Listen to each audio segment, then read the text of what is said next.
வணக்கம். ரவியை மறக்க முடியாத சுருதி. எப்படியாவது அந்த சுருதியோட ரெஸ்டாரண்ட்டை ஒண்ணுமில்லாம ஆக்கணும். இருக்கவே கூடாது. சின்ன பின்னமா ஆக்கணும். அப்படிங்கிற எண்ணத்தோட அங்கே போகிறாங்க. அவங்க ரெஸ்டாரண்ட்டில் போய் காஃபி சாப்பிட்ற மாதிரி சாப்பிட்றாங்க. கரண்டி சாப்பிட்றாங்க. சாப்பிட்டுட்டு தான் கொண்டு வந்த பார்சலை அப்படியே வச்சுட்டு கிளம்ப பார்க்குறாங்க. அதில் ஒரு மோசமான ஒன்று இருக்குது.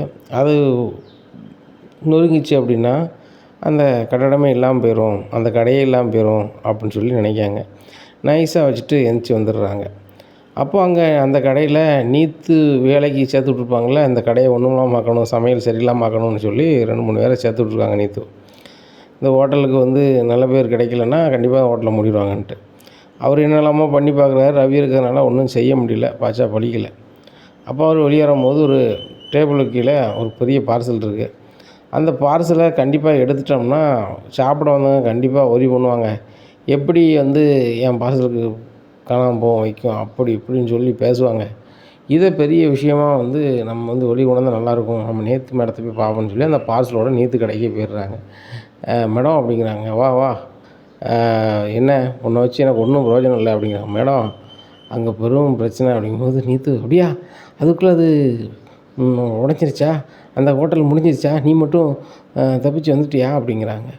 என்ன மேடம் எனக்கு புரியலை, நம்ம அங்கே நடக்கிறத அப்படியே ஒரு ரிப்போர்ட்டர்லாம் அனுப்பணும் அப்படிங்கிறாங்க. உடனே சரி வா அனுப்புவோம் அப்படின்னு சொல்லிட்டு நீத்து நினைக்காங்க, நம்ம வச்ச பொருள் அது நொறுங்க போகுது. நொறுங்கினா கட்டணமாக தும்பு தும்பாக போகுது, அந்த சுருதி ரெஸ்டாரண்ட் என்ன ஆக போகுதோ அப்படின்னு சொல்லி ரொம்ப மனசுக்கு நினைக்காங்க. அப்பவும் ரவிக்கு எதுவும் ஆயிடக்கூடாதுன்னு சொல்லிட்டு ரவிக்கு கால் பண்ணி வெளியே வைக்கிறாங்க. ரவி வெளியே வந்துடுறாரு. நீத்து கூப்பிட்டாங்கன்னு சொல்லிட்டு நீத்து அப்படின்னுட்டுருக்காங்க. அந்த கூட இருக்கிறவங்க, நீ எதுக்கு இவங்க கூட இருக்க அப்படிங்கிறாங்க. இல்லை மேடம் பார்த்து பேசிகிட்ருக்கேன் அப்படிங்கிறாங்க. அப்படியா, சமையலில் போய் பாரு அப்படிங்கிறாங்க. இல்லை நானும் போக மாட்டேன் அப்படிங்கிறாங்க. ரவி நீங்களாம் போகாதீங்க அப்படிங்கிறாங்க. என்ன விஷயம் அப்படிங்கிறாங்க. இன்னும் கொஞ்சம் நேரத்தில் என்ன நடக்குன்னே தெரியாது அப்படிங்கிறாங்க. இவங்க பேசிகிட்டு இருக்கிற நேரத்தில் சுருதி ரெஸ்டாரண்ட்டில் அது டாம் டூன்னுட்டு நொறுங்கி போகுது. அங்கேருந்து நீத்துக்கு ஃபோன் வருது. நீத்து உங்கள் ஹோட்டல் இப்படி ஆயிடுச்சு அப்படின்னு. என்ன இப்படி ஆயிடுச்சுன்னு சொல்கிறீங்க அப்படிங்கிறாங்க. ஆமாம் இப்படி ஆயிடுச்சு அப்படிங்கிறாங்க. உடனே நான் இங்கே தானே வச்சேன் அப்படின்னு சொல்லிட்டு அவசர அவசரமாக அங்கே போகிறாங்க. அங்கே போய் முடிச்சுட்டு இருக்கும்போது, என்ன மேடம் என்னாச்சு அப்படிங்கிறாங்க. ஏய் நீ இப்போ என்னது கொண்டு வந்தங்க அப்படிங்கிறாங்க. ஒன்றும் கொண்டு வரல அப்படிங்கிறாங்க. உண்மையை சொல்லு, என் செல்லில் கேமராவில் பார்த்தா நீ என்னத்தையோ கொண்டு வந்திருக்க அப்படிங்கிறாங்க. ஆமாம் மேடம், ஒரு டேபிள் கீழே ஒன்று இருந்துச்சு, ஒரு பார்சலு, அதை எடுத்துக்கொண்டு நம்ம வச்சிட்டோம்னா கண்டிப்பாக கடையில் ஒரி பண்ணுவாங்க. அதை நம்ம பெரிய ஒரு இதாக டிவி பேப்பர்லாம் சொன்னோம்னா அந்த கடைக்கு நல்ல பேரே கிடைக்காது, அவங்க தொழில் முடிஞ்சிடும்னு பார்த்தேன் அப்படிங்கிறாங்க. டேய் அதை நான் தான்டா வச்சேன் அப்படி இப்படின்னு இது பண்ணிகிட்ருக்காங்க. என்ன மேடம் சொல்கிறீங்க அப்படிங்கிறாங்க. நான் தான்டா வச்சேன் அந்த ஹோட்டல் ஒன்றும் போகணுன்னு சொல்லிட்டு அப்படிங்கிறாங்க. மேடம் நானும் அந்த ஹோட்டலில் தானே இருந்தேன், எனக்கு ஒரு வார்த்தை சொல்லியிருக்கலாம்ல அப்படிங்கிற, அதான் வச்சு முடிச்சு விட்டியே அப்படின்னு சொல்லிட்டு இது பண்ணிகிட்ருக்காங்க. அப்போது அதை காக்கி சட்டக்காரங்க எல்லோரும் விசாரிக்க வராங்க. வரும்போது நீத்து முன்னையும் பின்னையும் உளருதாங்க. உளர்னோடனே அவங்களே மாட்டிக்கிறாங்க.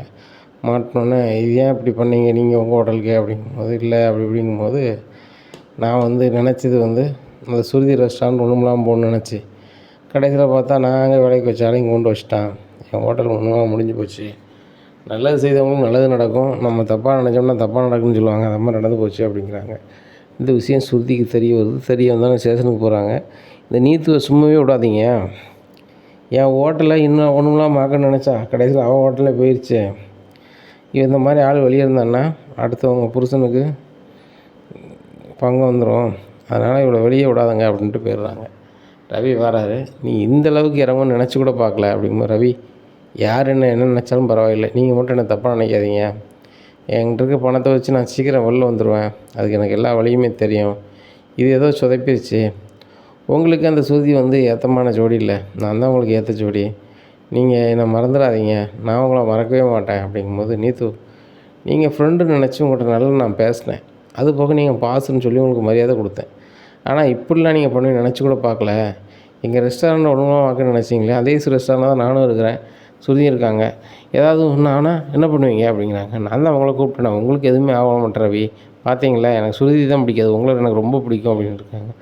வாயை மூடு அப்படின்னு சொல்லிட்டு கிளம்பி வந்துடுறாங்க. ரவி நீ எதுக்கு அந்த நீத்திட்ட போய் பேசிகிட்டு இருக்க அப்படிங்கிறாங்க. இல்லை நான் கூட எங்கள் பழைய பாசன்னு ஒரு மரியாதை கொடுத்தேன், ஆனால் இப்படிலாம் பண்ணுவாங்கன்னு நினச்சி கூட பார்க்கல, இனிமேல் நீத்தி யாரோ நம்ம யாரோ அப்படிங்கிறாங்க. ரவி நம்ம ரெஸ்டாரண்ட்டில் ஒரு கேமரா வைக்கணும் பார்த்துக்கோ அப்படிங்கிறாங்க. சரி வச்சிடலாம் அப்படின்னு சொல்லிட்டு ரெஸ்டாரண்ட் போகிறாங்க. ரெஸ்டாரண்ட்லாம் சாத்திட்டு வீட்டை பார்த்து போகிறாங்க. வீட்டில் வந்து கேட்குறாங்க ஸ்ருதியோட அப்பா, என்ன ஸ்ருதி ஆச்சு ஏதோ சொன்னியே அப்படிங்கிறாங்க. ஆமாப்பா, அந்த நீத்து வந்து எப்படியாவது என் ரெஸ்டாரண்ட் ஒன்றுமாக்கிறதுக்கு ஒரு டமார் பொருளை கொண்டு வச்சுருக்கா. கடைசியில் அது வந்து அவளுக்கு ஆப்பாயிருச்சு. அவள் 2 பேரும் நம்மகிட்ட வேலைக்கு சேர்த்துட்ருப்பா போல். அவங்க அவகிட்ட நல்ல பேர் வாங்குறதுக்கும் நம்ம கடையில் ஏதாவது ஒரு குழப்படி வரணுங்கிறதுக்காகவும் அதை பண்ணியிருக்காங்க. கடைசியில் அந்த ஆப்பு அவங்களுக்கே திரும்பிடுச்சு அப்படிங்கிறாங்க. ஸ்ருதி, இவ்வளவு தெளிவாக இல்லாமல் நீங்கள் இருக்கக்கூடாது. யார் ஹோட்டலுக்குள்ளே வாரா போகிறான்னு பார்க்கணும். அதுபோக கேமராலாம் வைக்கணும் அப்படிங்கிறாங்க. ஆமாச்சா, அதை வைக்கிறதுக்கு நான் ரவியை வைக்க சொல்லியிருக்கேன் அப்படிங்கும்போது, சரிம்மா, இப்போதைக்கு நீங்கள் இங்கே இருக்க வேண்டாம். அந்த நீத்து உள்ளே போயிட்டா. நீத்து வீட்லேயும் கொஞ்சம் வசதி இருக்குது. அவங்க வேறு ஏதாவது பண்ணணும்னு கூட நினைக்கலாம். நீனும் மாப்பிள்ளையும் கொஞ்ச நாள் கேரளாவுக்கு போயிட்டு வாங்க. அங்கே நம்ம கொஞ்சம் சொத்து பத்து இருக்குல்ல, அதெல்லாம் கொஞ்சம் பார்த்துக்காங்க அப்படிங்கிறாங்க. இல்லைச்சா, இவங்களுக்காகலாம் போக முடியாது அப்படிங்கிறாங்க. ஏம்மா, அந்த நீத்து எதுவும் பண்ண என்ன பண்ணுவா அப்படிங்க. அதெல்லாம் ஒன்றும் பண்ண மாட்டாங்க. அதுபோக என் வீட்டில் உள்ளவங்க முத்தாக இருக்கட்டும் மீனாவாக இருக்கட்டும் அதுக்கு எங்களை விடவே மாட்டாங்க. எங்களுக்கு பயமாக இருந்தால் அவங்கள வர சொல்ல போகிறோம் அப்படிங்கிறாங்க. முத்துக்கும் நடந்ததை சொல்கிறாங்க. முத்துவும் வாசுதேவன் வீட்டுக்கு வந்துடுறாங்க. வாசுதேவன் வாங்கன்னு கூட கேட்க மாட்டேங்கிறாரு. டேய் ரவி, ஸ்ருதி உங்களுக்கு ஒன்றும் ஆகலைல்ல, பேசாமல் நீங்கள் நம்ம வீட்டுக்கு வந்துடுங்க அப்படிங்கிறாங்க. இதை கேட்ட ஸ்ருதி சொல்கிறாங்க, கண்டிப்பாக மாமா, நான் நம்ம வீட்டுக்கு வரதான் நினைக்கிறேன். நம்ம வீட்டுக்கு இப்போ இல்லைல்ல, மீனாக்கா வீட்டில் ஏற்கனவே அங்கே வந்து எல்லோரும் இருக்குது, கடை இருக்காது, நாங்கள் எங்கே போய் இருக்கிறது அப்படிங்கும்போது, சரிதாம்மா அப்படின்ட்டு இருக்கும்போது மீனா ஃபோன் பண்ணுறாங்க. என்ன மீனா அப்படிங்கிறாங்க. கிருஷ்ணராவ் வந்திருக்காங்க, உடனே வாங்க அப்படிங்கிறாங்க. என்னாச்சு, நம்ம 10 லட்ச ரூபா கட்டினா வீடை இது பண்ணுதான்னு சொன்னாங்களே, 10 லட்சம் ரெடி பண்ணியாச்சு, நான் வரேன் அப்படிங்கிறாங்க. என்ன முத்து ரெடி பண்ணிட்டியா அப்படிங்க. அம்மா ரெடி பண்ணிட்டேன், வேறு ஒரு ஆள்கிட்ட கேட்டேன். இப்போ என் காரில் வந்தாங்க, அவங்க வீட்டுக்கார் ஃபைனான்ஸ் தான் பண்ணுறாரு, நான் கேட்டேன் தந்துட்டாங்க, அதனால் அதை கொடுத்து வீட்டை வாங்கிக்கலாம்டா, நான் வீட்டை வாங்கிட்டு நான் சொல்கிறேன்டா அப்படிங்கிறாங்க. சரிடா முத்து, ரொம்ப சூப்பர் அப்படிங்கிறாங்க. முத்து வீட்டுக்கு வந்து நிற்காங்க. முத்து அப்படிங்கிறாங்க, என்ன மேடம், 10 லட்ச ரூபா தான் ரெடியாக இருக்குது, அதை கொடுத்து நீங்கள் வந்து வீடு 7ஆம் பாவம் நிப்பாட்டிடுங்க அப்படிங்க. அதுக்கு வாய்ப்பே இல்லை. அவங்க நம்ம பணம் கொடுக்க லேட்டு அப்படின்னோடனே அவங்க வந்து இடத்துக்கு ரெடி பண்ணிட்டாங்க, அதனால் நாளைக்கு ஏலம் அப்படிங்கிறாங்க. என்ன பண்ண சொல்கிறீங்க அப்படிங்க. ஆமாப்பா, நாளைக்கு ஏலம், ஒன்றும் பண்ண முடியாது. அதுபோக அந்த சிந்தாமணி இந்த வீட்டை எப்படியாவது ஆட்டை போடணும்னு நினச்சிக்கிட்டே இருக்கான். நான் வந்து எவ்வளோ நாளாக அந்த வீடை வந்து ஆட்டை போடணும்னு நினைக்கிறேன், நீங்கள் வந்து அவங்களுக்கு வாங்கி கொடுக்கலான்னு நினைக்கல, அது நடக்கவே நடக்காதுன்னு என்னை பார்த்து கூட சொல்லிட்டு போகிறாப்புல. அதனால் வாய்ப்பில்லை, அந்த 10 லட்சத்தை வச்சுக்கோங்க, கொஞ்சம் பணம் கிணம் புரட்டி ஏதாவது வீடு வேறு எங்கேயாவது வாங்கி நீங்கள் இருக்க முடியுமான்னு பாருங்கள், இல்லைனா ஒரு வீடை ஒத்திக்கு எதுவும் வாங்க பாருங்கன்ட்டு கிளம்பிடுறாங்க. இங்கே விஜயாவுக்கு ஒன்றும் ஓடலை. முத்து, நீ எப்படி பண்ணிடுவேன்னு சொன்னேன், கடைசியில் ஒன்றுமே பண்ணல. பணத்தை வாங்கி கொண்டு வீட்டில் வச்சுக்கிட்டு அதை கொண்டும் நீ என்ன செஞ்சிடல, கிருஷ்ணராவ்கிட்ட கொண்டு கொடுக்கல. அப்போ அதுலேருந்து உனக்கு என்ன தெரியுது, இந்த வீட்டை வாங்கணும்னு உனக்கு தெரியல, வைக்கலாங்கன்னொன்னே அண்ணாமலை சொல்கிறாங்க, விஜயாங்க பாரு, முத்தாவது அதுக்குள்ளே பணத்தை புரட்டி வச்சுருக்கான், எப்படியோ உருட்டி புரட்டி எனத்தையோ செஞ்சுருக்கான். மனோஜ் இன்றைக்கி நல்லா தானே இருக்கான், அவங்ககிட்ட 10 ரூபானால வாங்க முடியுதா, வைக்க முடியுதா அப்படிங்கும்போது, ஏங்க அவனே பிஸ்னஸில் வருமானம் வராமல் அவன் ரொம்ப சண்டை போட்டுக்கிட்டு இருக்கான். அவனை நான் நேற்று கூட கேட்டேன், கேட்கும்போது நான் கூட வேலை பார்க்குற அளவுக்கு சம்பளம் போடணும்னு வைக்கலாமா, நீ வேணால் யார்ட்டையும் கேட்டு பாரும்மா, மொட்டை சந்தோஷத்துக்கு நம்பர் தான் அவன்கிட்ட இருக்கலாமா, ஃபோன் பண்ணி கூட கேளுமா அப்படிங்கிறான். அவன் எப்படிங்க தர முடியும் அப்படிங்கிறான். அம்மா விஜயா, மனோஜ் பண்ணால் எதுவுமே சரி, முத்து மீனாவது பண்ணாலும் சொத்தானே அப்படிங்கும்போது, ஏங்க நான் ஒரு வேலைக்கு போகணும்னு சொல்லி ஒரு இடத்துக்கு போனால் அங்கே சும்மா பார்க்க சொல்லுதா அந்த தலைவி அப்படிங்கிறாங்க. யார் அப்படி இப்படி சொல்லுவாங்க அப்படிங்கிறாங்க. ஆமாங்க சொன்னாங்க, அவங்களுக்கு நான் வந்து வர பிள்ளைகளுக்கு போனால் கிளாஸ் எடுக்கணுமா, ஆனால் சும்மா பண்ணணுமா, யார் சும்மா பண்ணுவா அப்படிங்கிறாங்க. உடனே என்னம்மா சொல்கிறீங்க அப்படிங்கிறாங்க. ஆமாம், அவன் பொண்டாட்டி தானே அந்த தலைவி, மற்றவங்களுக்குனா சம்பளம் கொடுத்துருப்பான், நான் வந்தால் சம்பளம் கிடையாதான், ஏன்னா நான் சம்பாதிக்கக்கூடாதுல்ல, அவங்க அம்மா அக்கா தங்கச்சி எல்லோரும் சம்பாதிக்கலாம், நான் சம்பாதிக்கக்கூடாதுல்ல அப்படின்னுட்டுருக்காங்க. மீனா, என்ன மீனா அப்படிங்கிறாங்க. ஏங்க நாங்கள் ஒரு அமைப்பில் இருந்து பொது சேவை மனசில் உள்ளவங்கள வச்சு நாங்கள் வந்து கிளாஸ் எடுக்கலான்னு பார்த்தோம். உங்கள் அம்மா அந்த விளம்பரத்தை சரியாக பார்க்காம வந்துட்டாங்க, அதுக்கு வந்து இலவசமாக சொல்லிக் கொடுக்கணும், சொல்லிக் கொடுங்கன்னும். உங்கள் அம்மா 1 லட்ச ரூபா சம்பளம் எதிர்பார்த்தாங்க, அங்கே நடக்காது இல்லைங்க அப்படிங்கிறாங்க. முத்து சிரிக்கிறாரு. என்னடா சிரிக்கிற அப்படிங்கிறாங்க. என்னத்தை சொல்கிறோமா, அதான் கண்ணதாசன் சொல்லுவார், துன்பம் ஒரு நேரத்தில் சிரிங்க, அதை வள்ளுவன் சொன்னார் சரிங்க அப்படின்னு பாட்டு பிடிச்சிருக்காரு. அது மாதிரி எதிர்பார்க்கப்படுது அப்படின்றாங்க. எப்படி சொல்கிறாரு, டேய் நம்ம என்னடா பண்ணலாம் அப்படிங்கும்போது, எப்பா எனக்கு என்ன பண்ணணும்னு தெரிலப்பா, இது வேறு ஏதாவது பண்ண முடியுமான்னு பார்க்குறேன் அப்படின்னு சொல்லிட்டு நேராக அந்த ஃபைனான்சியரை பார்க்க போகிறாங்க. இந்த காரில் புதுசாக வந்தாங்கள்ல, அந்த கனகாவோட அப்பாவை பார்க்க போகிறாங்க. இப்போ கனகா அப்பா, என்ன தம்பி வீடை வந்து உங்கள் பேரில் கொண்டு வந்துட்டீங்களா அப்படிங்கிறாங்க. இல்லைங்கய்யா, நாளைக்கு ஏலம் போக போதான், ஒன்றும் பண்ண முடியாதுங்கய்யா, மொத்த பணம் வேணுமா அப்படிங்கும்போது, அப்படியா தம்பி, அவ்வளோ பெரிய பணம் இல்லையா, உனக்கு தந்து இது பண்ணலாம், என் குடும்பத்தினுடைய மானத்தை காப்பாற்றிருக்க, என்ன பண்ணலான்னு தெரியலையே அப்படின்ட்டு இருக்காங்க. அப்போ அவங்க வீட்டம்மா சொல்லுதாங்க, ஏங்க இப்போ நம்மளுக்கு உடனே பணம் பரவலனாலும் என் நகையை தரேன், அதை வச்சு கொடுங்க, டப்பு டப்புன்னு இந்த தம்பிக்கு அந்த வீடை வாங்க மாதிரி பண்ணுங்க அப்படிங்கும்போது, முத்து என் வீட்டுக்காரியே சொல்லிட்டான், அவன் சொன்ன மாதிரி பேச்சு கிடையாது, நாளைக்கு வீட்டு ஏலத்தில் உன் வீடை உனக்கு எடுத்து வந்துடுறேன், அது எத்தனை லட்சம் ஆனாலும் பரவாயில்லை அப்படிங்கிறாங்க. ஐயா அந்த பணத்தை நான் எப்படி தரப்போகிறேன் அப்படிங்கிறாங்க. தம்பி நீ எனக்கு அது தரையே வேண்டாம், எனக்கு ஆம்பளை பிள்ளை இல்லைன்னு குறை இருந்துச்சு, என்ன இப்போ எனக்கு அந்த குறை இல்லை, நீ எப்போனாலும் வீட்டுக்கு வா போ, என்ன என் பிள்ளைக்கு நான் எப்படி செய்யணும் அதே மாதிரி உனக்கும் செய்தேன் அப்படிங்க. ஐயா அப்படி கண்டிப்பாக தம்பி, நாளைக்கு உங்கள் வீட்டை எடுத்து உனக்கே தரேன் அப்படின்ட்டு சொல்லியிருந்தார். முத்து இப்போ ஏற்பட்ட மனுஷன் கடையை கொடுத்துக்கிறேன்னு சொல்லி அவரும் கிட்ட பார்த்து போயிடுறாங்க. வீட்டில் போய் அண்ணாமலை சொல்லுதாங்க, எப்பா நாளைக்கு வீடு ஏலம் போகும் அப்படிங்கிறாங்க. என்னடா முத்து மேலும் மேலும் நீ சங்கடப்படுத்துன்னு சொல்லிகிட்டு இருக்கி, அதான் ஏலம் போகுதுன்னு தெரிஞ்சு போச்சுல, ஏன் அந்த வீட்டில் அதை பற்றி பேசிகிட்டு இருக்க, என் வீடு ஏலம் போகணுன்னு நினச்சா ஏலம் போகுது அப்படிங்கிறாங்க. ஏலம் போக தான் போகுது, ஆனால் நம்மளை விட்டு போகாது அப்படிங்கிறாங்க. என்னடா பேசிகிட்டு இருக்க, என்ன பேசிகிட்டு இருக்க அப்படிங்கிறாங்க. விஜயா நான் சொல்கிறது தான் உண்மை, வீடு ஏலம் போகும், ஆனால் வீடு நம்மளை விட்டு போகாது அப்படிங்கிறாங்க. உடனே மீனா சொல்கிறாங்க, எனக்கு ஒன்றும் புரியலைங்க அப்படிங்க. மீனா நாளைக்கு எல்லாருக்குமே புரியும், நம்ம ஏலம் எடுக்க இடத்துக்கு போகணும் அப்படிங்கிறாங்க. உடனே விஜயா சொல்கிறாங்க, ஆமாம் என் வீட்டை யாராவது எடுத்துகிட்டு போவாங்க, அதை நான் பார்த்துக்கிட்டு இருக்கணும், நான்லாம் வரல அப்படிங்கிறாங்க. உடனே அண்ணாமலாட்ட முத்து சொல்கிறாங்க, எப்பா கண்டிப்பாக நம்ம வீட்டில் எல்லோரும் போகணும், அங்கே நடக்கிறத எல்லாருமே பார்க்கணும், அந்த சிந்தாமணி எப்படி நம்ம வீட்டை ஆட்டைப்படுதான் நம்ம பார்க்கணும் அப்படிங்கிறாங்க. இதை கேட்டால் அண்ணாமலை, முத்து நீ ஏதோ மனசில் வச்சுட்டு சொல்லுதே, அப்பா நான் வரேன் அப்படி, விஜயா நீனும் வரணும், நான் வரலங்க அப்படி, வரணும் விஜயா, முத்து சொல்கிறான்னு எதுவும் கதை இருக்கும் அப்படிங்க. ஆமாம் ஆமாம் பெரிய கதை இருக்கும், என் வீட்டை யார் எடுக்கான்னு நான் பார்க்கணும், அதை பார்த்து நான் ரொம்ப சங்கடப்படணும், அதை பார்த்து அவனும் பொண்டாட்டியும் சந்தோஷப்படணும், அதுக்கு தானே அப்படின்னுட்டுருக்காங்க. அப்படியேப்பா அம்மா அப்படி தானே நினச்சிட்ருப்பாங்க, நாளைக்கு போகணும்பா அப்படிங்கிறாங்க. நாளைக்கு எல்லோரும் கிளம்பி அங்கே போகிறாங்க. முத்து சொன்ன அந்த கனகோட அப்பாவும் வந்துடுறாரு, வந்து உட்காந்துருக்காங்க. பார்த்துட்டு அவர் வணக்கம் முத்து அப்படின்னு சொல்லிட்டு எதுவுமே பேசலை, உட்காந்துருக்காங்க. எல்லோரும் ஏலத்துக்கு உட்காந்துருக்காங்க. அப்போ சிந்தாமணி நினைக்காங்க, இந்த வீடை எப்படியும் நம்ம ஏலம் எடுக்க தான் போகிறோம், 38 லட்ச ரூபாய்க்கு வச்சுருக்காங்க, நம்ம 39 40 எடுப்போம், நம்ம அது எவ்வளோக்கு எடுத்தாலும் எப்படின்னாலும் 1 கோடி ரூபாய்க்கு மேலே போகும், நம்மளுக்கு லாபம் தானே அப்படின்னு நினச்சிட்ருக்காங்க. அப்போது கனகாவோட அப்பா உட்காந்துருக்காரு, நான் இதில் ஏலம் எடுத்து தந்திடுவேன், எத்தனை லட்சம் ஆனாலும் பரவாயில்லை அப்படின்னா, கனகா அப்பாவை பார்த்து முடிச்சாங்க. இவன் யாருன்னு தெரியலையே, திடீர்னு ஏலத்துக்கு வந்திருக்காங்க, யார் சொல்லியிருப்பா அப்படின்னு முடிச்சுட்டு இருக்காங்க. அந்த சிந்தாமணி பண்ணியான்னு சிட்ட கேட்காங்க, நீங்கள் சொன்னீங்களா அப்படின்னா, ஒன்றும் சொல்லலை அப்படிங்க. அப்போ எப்படி தெரியும் 3வது ஆளுக்கு அப்படிங்கிறாங்க. தெரில அப்படிங்கிறாங்க. ஏலம் ஆரம்பிக்காங்க. ஏலம் ஆரம்பித்தோன்னே 1 லட்சம் 2 லட்சம் 3 லட்சம் 4 லட்சம் 5 லட்சம் இப்படி போயிட்டே இருக்குது. போகும்போது சிந்தாமணி 20 லட்சம் கேட்காங்க, 25 கேட்காங்க, 30 கேட்காங்க. டபார்னு 35 கேட்காரு கனகா அப்பா. 35 கேட்டாலும் 37ங்காங்க சிந்தாமணி. 37ஆ 38 அப்படிங்கிறாங்க. ஆகா 38 கேட்கானே, சரி அப்போ நம்ம 40 கேட்போம் அப்படின்னு சொல்லி பார்க்காங்க.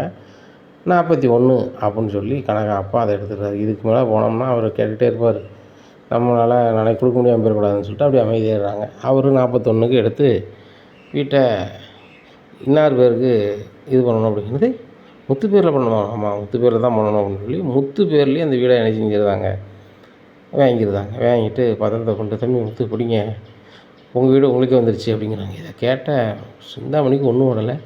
அப்போ இவன் முத்துக்காக தான் வந்து ஏலத்துக்கு வந்தானா அப்படின்னு சொல்லிட்டு, முத்து உன் வீட்டை உனக்கே வரணும், நீ பண்ணிட்டல, நான் எவ்வளவோ சங்கடப்பட்டு பிளான் பண்ணி உங்களை நான் இவ்வளோ சங்கடப்பட வச்சேன், நீ யாரையோ ஒரு ஃபைனான்சியரை கூப்பிட்டு வந்து இப்படி பண்ணிட்டேன் அப்படிங்கும்போது, நான் ஃபைனான்சியர்லாம் கிடையாது, ஃபைனான்சியர் நீங்கள் சொன்னால் மற்ற ஆளுக்கு தான், இது முத்து என் பையன் மாதிரி, என் பையனுக்கு ஒரு தகப்பனா ஒரு வீடை நான் வாங்கி கொடுத்த மாதிரி தான் கணக்கு முத்து அப்படிங்கிறாங்க. முத்துக்கு ஒன்றும் ஓடலை.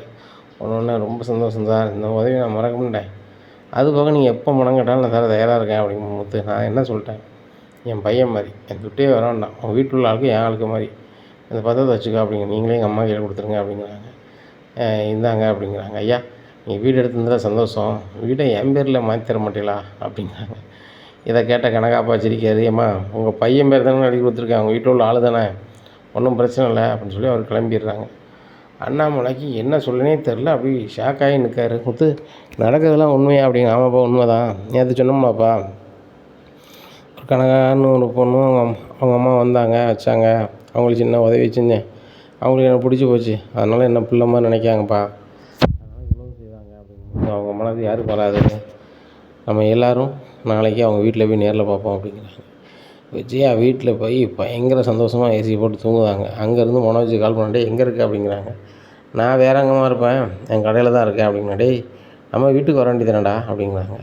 நம்ம வீடு எங்கே, மீனா விடாமல் நம்ம வீடு அப்படிங்கிற. டேய் நம்ம வீடே நம்மளுக்கு வந்துருச்சு அப்படிங்க. அது எப்படி மாறும், அது பெரிய பணம் கொடுக்கணுமே, அது ஏலத்துக்கு வேறு போயிருக்குமா, நேற்று யார் எடுத்துருக்கா வச்சுருக்கா அப்படிங்கிறாங்க. டேய் முத்துக்கு தெரிஞ்சவர் யாராவது பெரிய பணக்காரங்களுக்கு, அவர் ஏலத்தை எடுத்து முத்து பேர்லேயே கொண்டு வந்துட்டார். வீடு முத்து பேரில் இருக்கா அப்படிங்கிறாங்க. ஆமாடா அப்படிங்கிறாங்க. ஏம்மா முத்து பேரில் இருந்தால் நாளைக்கு வீட்டு விட்டு உங்களையும் என்னையும் போன்னு தானே சொல்லுவாங்க அப்படிங்கிறாங்க. டேய் அந்த முத்துட்ட நான் ஒரு மாதிரி ஆக்ட் பண்ணால் உடனே என் பேர் எழுதி தந்துடுவேன், எனக்கு தெரியும், நான் கொஞ்சம் என் வீடு என் பேரில் வேணும் அப்படின்னு சொல்லி நான் ஒரு மாதிரி அழுக ஆரம்பித்தோம்னா, ஏம்மா உங்கள் வீடு உங்களுக்கு தானே ஒன்று எழுதி தந்ததுன்னு சொல்லிடுவோம் அப்படிங்கிறாங்க. அதே மாதிரி விஜயா மறுநாள் ரொம்ப ஒரு மாதிரி இருக்காங்க. உடனே அண்ணாமலை சொல்கிறாங்க, விஜயா அதான் உன் வீடு உனக்கு வந்துட்டுல, என் கணத்தில் கை வச்சுட்டு உட்காந்துருக்க அப்படிங்கிறாங்க. இல்லைங்க என் வீடு எனக்கு எங்கே வந்திருக்கு, முத்துக்கு தானே வந்திருக்கு அப்படிங்கிறாங்க. முத்துக்கு வந்தாலும் நம்ம வீடு தானே அப்படிங்கிறாங்க. அது அவன் வீடு நம்ம பொண்டாட்டி சொல்லுவா, நாளைக்கு அவன் மாமனார் மாமியார் உட்காந்துக்கிட்டு இது எங்கள் வீடும்பாங்க, அதனால் என் வீடு எனக்கு வரணுங்க அப்படிங்கிறாங்க. முத்து இதை கேட்டுட்டு, எப்பா எப்போனாலும் நான் அம்மாவுக்கு நான் வீட்டை எழுதி கொடுக்க தயாராக இருக்கேன், என்றைக்குன்னு சொல்லுங்கள் அப்படிங்கிறாங்க. உடனே அண்ணாமலை சொல்கிறாரு, எப்பா அதெல்லாம் வேண்டாம் அப்படிங்கிறாங்க. உடனே விஜயா சொல்கிறாங்க, இல்லைங்க உடனே என் வீடு என் பேரில் தான் வரணும் அப்படின்னு. விஜயா வீடை வந்து உன் பேரில் மாற்றணும் வைக்கணும்னா அது கொஞ்சம் செலவாகும், அதுக்கு தான் காசு இல்லையா அப்படிங்கும்போது, ஏங்க அதை நான் மனோஜ்கிட்ட எப்படியா வாங்கி தரேன் அப்படின்னு சொல்லிட்டு மனோஜ்கிட்ட பேசுகிறாங்க. மனோஜ் வீடை என் பேரில் கொண்டு வரதுக்கு ஒரு 2 லட்ச ரூபா ஆகும், அது வேணும் அப்படிங்கிறேம்மா. 2 லட்சம் திடீர்னு கேட்டேன்னு எப்படி அப்படிங்கிற. மனோஜ் உனக்கு எத்தனை லட்சம் உங்கள் அப்பாட்ட வாங்கி தந்திருப்பேன், நீ பிஸ்னஸ் பண்ணதுக்கெலாம் பணம்னா அதெல்லாம் வாங்கி தந்தேன் அப்படி இப்படிங்கிறாங்க. உடனே இல்லைம்மா 2 லட்ச ரூபாலாம் என்கிட்ட இல்லை, நான் ஒரு வீடு வந்து வாங்குறதுக்கு நான் அட்வான்ஸ் கொடுத்துருக்கேன். என்னடா சொல்கிற, அம்மா வீட்டை விட்டு நீ வேற எங்கேயும் போகிறியா அப்படிங்கிறாங்க. இல்லைம்மா உங்கள் வீடு உங்களுக்கு வரவே வராது அவ்வளோதான் நினச்சேன், இப்போ திடீர்னு உங்களுக்கு வந்திருக்கு, இப்போ நான் அதனால் அந்த பணம் தான் அட்வான்ஸ் கொடுத்து திருப்பி வாங்க முடியாதும்மா அப்படிங்கிறாங்க.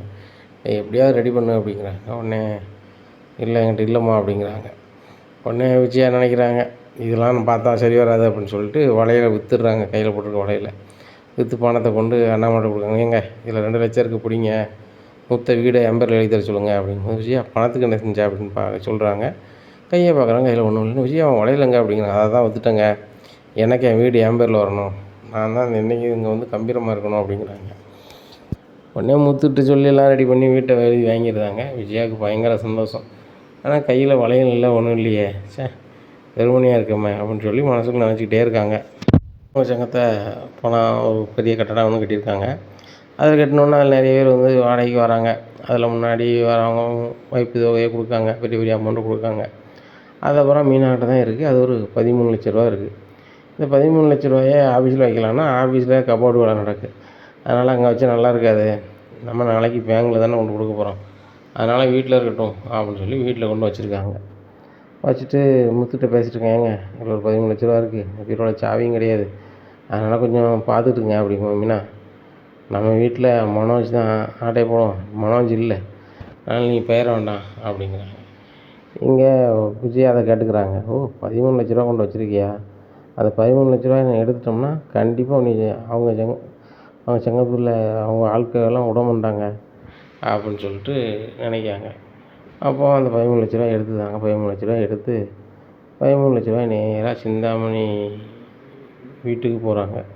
போய் சிந்தாமணி அப்படிங்கிறாங்க, என்ன விஜயா உன் வீடு உனக்கு வந்தோன்னே திமிரு ஆயிடுச்சா அப்படிங்க. திமிரு மட்டும் அவளை, என் வீடும் எனக்கு வந்துட்டு, அதுவும் பார்த்தியா கையில் 13 லட்ச ரூபா வச்சுருக்கேன், இந்த 13 லட்ச ரூபாயும் கை முதலுக்கு வச்சுருக்கேன், நீ என்னமோ பிரியமாக மாதிரி சீன் போட்டுக்கிட்டு இருந்த பாரு, எங்கிட்ட எல்லாம் இருக்குது அப்படின்னு சொல்லி சீன் போட்டு நேராக பார்வதி வீட்டுக்கு போகிறாங்க.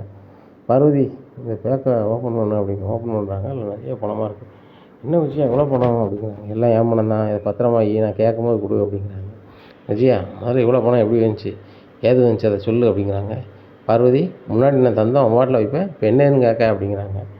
இல்லை விஜயா, ஏற்கனவே என் மக்கமாருக்கு என்ன பிடிக்க மாட்டேங்குது, நானும் சிவனும் சேர்ந்துக்கிட்டு தேவையில்லாமல் பண்ணுறேங்கிறாங்க. அது போக இந்த விஜயா சொல்ல கேட்டுட்டு தான் நான் ஆடுதேங்காங்க. இது எதில் உள்ள பணம்னு தெரியாமல் வாங்கி வச்சுக்கிட்டு நாளைக்கு ஏதாவது ஒன்றா என் மக்கமாரு அதையும் எதுவும் சொல்லுவாங்க.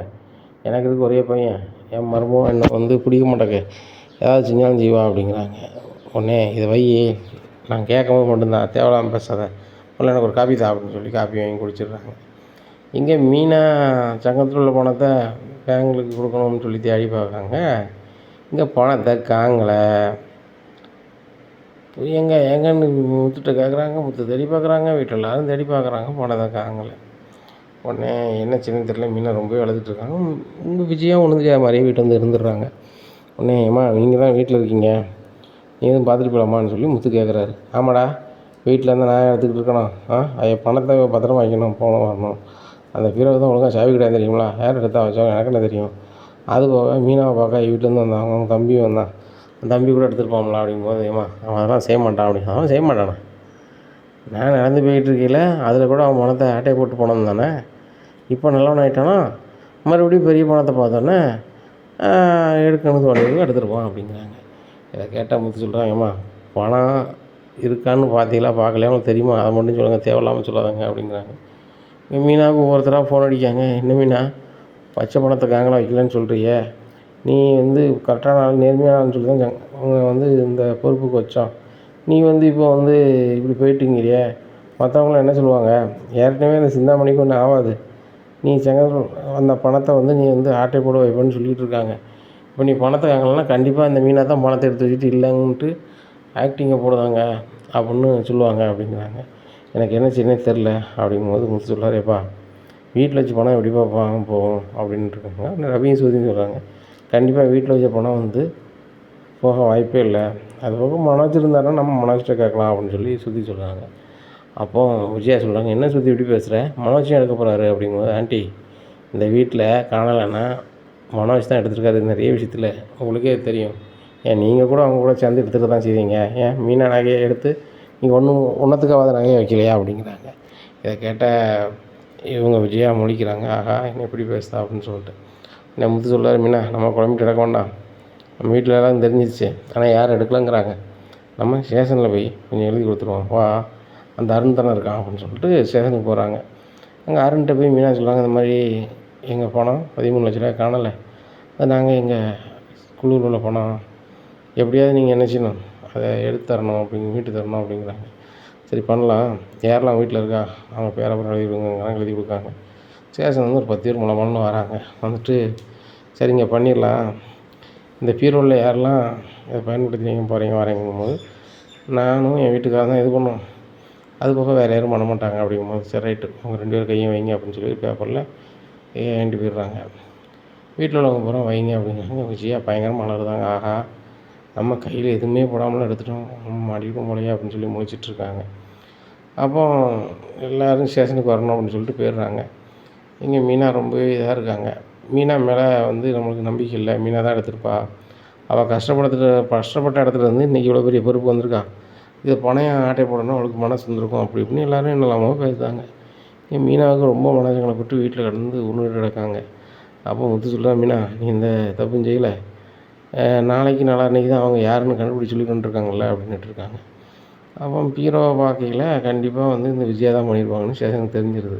இப்படியா இருக்குது, அன்றைக்கி நிலைமைக்கு அவங்களுக்கு வந்து நிறைய வேலை இருந்ததுனால விஜயா கூட்டி இது பண்ண முடியல. விஜயாவுக்கு சரியான பயம், ஆஹா நம்ம பணத்தை தெரிஞ்சு போகும் போலையே அப்படின்னு சொல்லிட்டு இங்கே பார்வதி வீட்டில் போய் அந்த பணத்தை கேட்காங்க. பணத்தை கேட்டு, பார்வதி அந்த பணத்தை கொண்டு மீனாட்ட கொடுத்துரு, நாசுக்காக பேசு, உங்கள் அத்தை தான் பண்ணிட்டாங்க, உங்கள் அத்தை ஏதாவது மாட்டி விட்றாத வச்சிடாதான்னு சொல்லு அப்படிங்கிறாங்க. உடனே என்ன விஜயா சொல்கிறேன், அப்போ மீனா வச்சுருந்த பணத்தை நீ ஆட்டி போட்டிருக்கே இப்படிலாம் பண்ணி வைப்பியா அப்படிங்கிறாங்க. உடனே நல்லா இருப்ப போக பார்வதி, என்ன உள்ளே வச்சாலும் வச்சுவிடுவா, எனக்கு இப்போ ரொம்ப ஒரு மாதிரி இருக்குது, நேராக அப்படிங்கிறாங்க. இங்கே நேராக வராங்க. பார்வதி வந்து மீனா அப்படிங்கிறாங்க. அத்தை அப்படிங்கிறாங்க. என்னம்மா பணம் எதுவும் காங்கலையா அப்படிங்கிறாங்க. ஆமாம் அத்தை காங்கலை அப்படிங்கிறாங்க. அது எடுத்தாலும் எனக்கு தெரியும் அப்படிங்கிறாங்க. இதை கேட்டால் என்னது, எடுத்தாலும் எனக்கு தெரியுமா பார்வதி அப்படிங்கிறாங்க. தெரியும்னே, எடுத்தது வேறு யாரும் இல்லை, விஜயா தான். இந்த மீனாவுக்கு வந்து ஒரு ஓவராக மறுவாதி கிடைக்குதும் வைக்கிதும் அவங்களுக்கு பிடிக்கல, அதுபோக விஜயாவுக்கு இப்போதைக்கு பணமே இல்லை, அவளுக்கு நகையை அப்புறம் நிறைய விற்றுப்புட்டா மனோஜ் பேச்சை கேட்டு. ஆனால் நிறைய நகை எடுக்கணும் ஆசையில் இந்த விஜயா தான் இதை எடுத்துகிட்டு போயிட்டா. இதை எனக்கு முக்கியமான பணம், நீ வச்சுக்க, யார்ட்டையும் சொல்லாதான்ட்டு வந்தான். ஆனால் பேசுனதுக்கு மீனாவும் முத்தும் போயிட்டதுனால நம்ம வந்து போயிடவும் இல்லை அப்படிங்கிற இதில் வந்து நம்மகிட்ட வந்து சொன்னான். எனக்கும் மனசு கேட்கல, அதான் வந்தோம்னே அப்படிங்கிறாங்க. இந்த விஜயா ஃபோன் அடிச்சு உடனே வீட்டுக்கு வா அப்படிங்கிறாங்க. உடனே மீனா சொல்கிறாங்க, மாமா பார்த்தீங்களா மாமா, ஏன் பணம்னா பரவாயில்லை, நம்ம பணம் எடுத்தால் பிரச்சனை கிடையாது, யார் பணத்தையும் எடுத்தால் ஒரு ஆள் பதிச்சு தானே செய்யணும் அப்படின்னு சொல்லி பேங்கில் போய் பணத்தை திட்டிட்டு சங்கத்துக்கு வராங்க. எல்லோரும் சங்கத்தில் வந்து, என்னம்மா உங்களை தலைவியை வச்சா நீங்கள் சங்கத்தில் உள்ள பணத்தை பூரா ஆட்டையை போடுவீங்களா அப்படிங்கிறாங்க. யாரும் ஆட்டையை போடல, பேங்கில் இந்த பணத்தை கட்டியாச்சு பாருங்கள் அப்படின்னு சொல்லி ரிசிப்டை காமிக்காங்க. அதை பார்த்தோன்னே எல்லோரும் ஆமாம் ஆமாம் மீனா நல்ல பிள்ளை தான், மீனாவில் அப்படி செய்ய மாட்டேன் எனக்கு தெரியும் அப்படின்னு சொல்லி அப்போ மீனாவுக்கு சப்போர்ட் பண்ணி பேசுகிறாங்க. அங்கே வந்த சிந்தாமணிக்கு இந்த மீனா வந்து மறுபடியும் அந்த பணத்தை இது பண்ணிட்டாளா அப்படின்னு சொல்லிட்டு ரொம்ப கடுப்பில் கிளம்பி போகிறாங்க. இங்கே மீனாவுக்கு சரியான கோவத்தோட வீட்டுக்கு வராங்க. வந்து அத்தை நீங்கள் என்ன நினச்சிட்ருக்கீங்க, ஏன் மனத்தை என்னென்னாலும் பண்ணுங்கள், அதுக்கு உங்களுக்கு என்னென்னாலும் நீங்கள் பண்ணுங்கள், நான் ஒன்றும் கேட்கல, ஆனால் ஊரா மனத்தை நீ இப்படி பண்ண நான் ஏற்றுக்கிட்டே முடியாது, வைக்க முடியாதுன்னு கத்துறாங்க. என்னடி கத்துற, அவ்வளோதான் அத்தை, அதுக்கு மேலே இனிமேல் வந்து மீனாக்கினான்னு சொல்லிட்டு அது வேணும் இது வேணும் என்கிட்ட கேட்டிங்கன்னா அவ்வளோதான். நேற்று வரைக்கும் அத்தை அத்தைன்னு சொல்லி ரொம்ப மறுவாதியாக இருந்தேன், இனிமேல் ஏதாவது ஒன்று சொல்லி பாருங்கள் தெரியும், ஊரால் பணத்தை எடுத்து வச்சுக்கிட்டு நீ எவ்வளோ சண்டைப்படுத்தி தெரியுமா அப்படிங்கும் முத்து சொல்கிறார். மீனா எங்கள் அம்மாவுக்கு ஒன்றும் செய்யணும் அவசியமே இல்லை, எங்கள் அப்பாவுக்கு ஏதாவது செய்யணும் முடிஞ்சால் செய்யலை விடு அப்படிங்கிறாங்க. நான் அண்ணாமலையும் சொல்கிறாங்க, அதாம்மா சரி, வீட்டில் உள்ள ஓனகையே எடுத்து மனோஜையும் மாற்றி வச்சாங்க, அதுவே பெரிய இது தப்பு தான், ஆனாலும் அப்படி விட தான் நீ பெரிய லெவலில் பண்ண ஆரம்பிச்சிட்டாங்க. அந்த வீட்டு பத்திரத்தை எங்கள் எழுத்து எழுதி போட்டு அதில் 32 லட்சம் வாங்கியிருக்காங்க, அதையும் நீங்கள் தான் ஏதோ ஒரு வழி பண்ணி இது பண்ணியிருக்கீங்க, அதையும் போக உங்களை பிடிக்காம அப்படி பண்ணுறல்ல விஜயா, நான் சொல்லுதேன் கேளு, இனிமேல் வீடு உன் பேரில் இருக்கக்கூடாது, உன் பேரில் இருந்தால் உனக்கு தும்பு வரதான் செய்யுது, உன் பேரில் வீடு இல்லாமல் அடுத்த ஆள் பேரில் இருந்தால் நீ அமைதியாக உரி இல்லாமல் இருப்ப, வீடை பேசாமல் முத்து பேரில் எழுதி வச்சிரு அப்படிங்களங்க. அதெல்லாம் பண்ண முடியாது, அவனுக்கு 3 பையங்க இருக்காங்க, அது எப்படி நான் முத்து பேரில் கொடுக்க முடியும் அப்படிங்கிறாங்க. விஜயா அந்த முத்து தான் எல்லாம் ரெடி பண்ணி வீடு உனக்கு வர மாதிரி பண்ணியிருக்கான், இப்போ முத்துட்டில் இருக்குன்னா ஒன்றும் தப்பு கிடையாது அப்படிங்கலங்க, அவனெலாம் கொடுக்க முடியாது அப்படிங்கிறாங்க. முத்து சொல்லுங்கப்பா, வீடுலாம் எனக்கு வேண்டாம், வீட்டு மேலே எனக்கு பெரிய ஆசை இல்லைப்பா, அம்மா நல்லா இருக்கணும், இந்த குடும்பம் நல்லா இருக்கணும், அது மட்டும்தான்ப்பா எனக்கு இது அப்படிங்கிறாங்க. பார்த்தியா விஜயா, இப்போ கூட முத்து வந்து உனக்கு தான் சாதகமாக இருக்கான். பேசிகிட்டு இருக்கும்போது மீனாவுக்கு ஸ்டேஷன்லேருந்து ஃபோன் பண்ணுறாங்க. இந்த மாதிரி என்ன பண்ணணும் அப்படிங்கிறாங்க. ஒன்றும் பண்ண வேண்டாம், யார் பணம் எடுத்தாங்கன்னு தெரிஞ்சிருச்சு, அது போக பணத்தை நான் பேங்கில் போட்டேன், நான் வந்து யார் மேலே எதுவும் செய்ய வேண்டாம்னு பேப்பரை திருப்பி வாங்கிடுறேன் அப்படிங்கிறாங்க. சரி மீனா வந்து பண்ணிடுங்க அப்படிங்கிறாங்க. மீனா திருப்பி வாங்கிடுறாங்க. வாங்கிட்டு வீட்டுக்கு வராங்க. வீட்டுக்கு வர வழியில் ரோகிணியை பார்க்காங்க. என்ன மீனா எல்லா கதையிலையும் ஜெயிச்சுக்கிட்டே போகிற போல் அப்படிங்கிறாங்க. ஆமாம், நான் நேர்மையாக இருக்கேன், எல்லா கதையிலையும் ஜெயிச்சுட்டு போகிறேன் அப்படிங்கிறாங்க.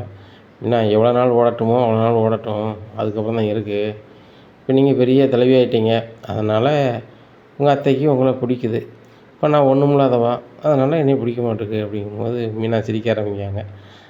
அத்தைக்கு என்ன பிடிக்காது, அதுபோக நீ யாரும் வந்து எதுவும் பண்ணலை, நீனே 1000 ஃப்ராடுத்தனம் பண்ணோம், ஃப்ராடுத்தனம் தெரிஞ்சு வீட்டுக்கு வேணாம்னு அனுப்பிட்டாங்க, நீ மேலும் மேலும் ஒன்றுமில்லாத கதையெல்லாம் பண்ணி பெருசு பெருசாக பண்ணிகிட்டு இருந்தால் அந்த வீட்டில் யாருக்கு தான் பிடிக்கும், நீனும் மனோஜும் சேரணும்னு சொல்லி மாமா நினைக்கிறாங்க, அந்த மாமா கூட இப்போ நீ வரக்கூடாதுன்னு நினைக்கிறாங்க, அந்தளவுக்கு நீ பண்ணுற அப்படிங்கிற. அந்தளவுக்கு என்ன பண்ணிட்டேன், ஒன்று தானே செஞ்சேன், வாழ்க்கையும் மறைச்சிட்டு வந்தேன் அப்படிங்கிறாங்க.